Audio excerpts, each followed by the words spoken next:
नगर के स्वयंसेवी सामाजिक संगठन पीपला वेलफेयर फाउंडेशन ने नगर के 9 देवियों पर आधारित जस गीत को यूट्यूब प्लेटफॉर्म में अपलोड कर दिया है, जो सोशल मीडिया में काफी वायरल हो रहा है। फाउंडेशन के सदस्यों ने बताया कि नगर की देवियों की महिमा जन जन तक पहुंचाने के इस उद्देश्य से जस गीत में यह गीत का निर्माण किया गया है।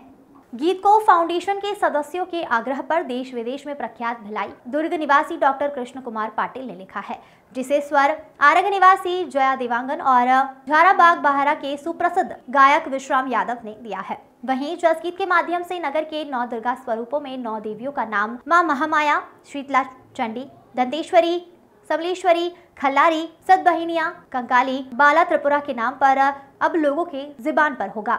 साथ ही यूट्यूब के माध्यम से देश विदेश में धार्मिक नगरी आरंग की देवियों का दर्शन अब लोग कर पाएंगे। गीत के वीडियो वर्जन में फाउंडेशन के सभी सदस्यों ने भूमिका निभाई है। वहीं पहली बार नगर के देवियों पर आधारित जस गीत को लेकर लोगों में काफी उत्साह देखा जा रहा है। वहीं फाउंडेशन की इस पहल की सर्वत्र सराहना की जा रही है। Bureau report.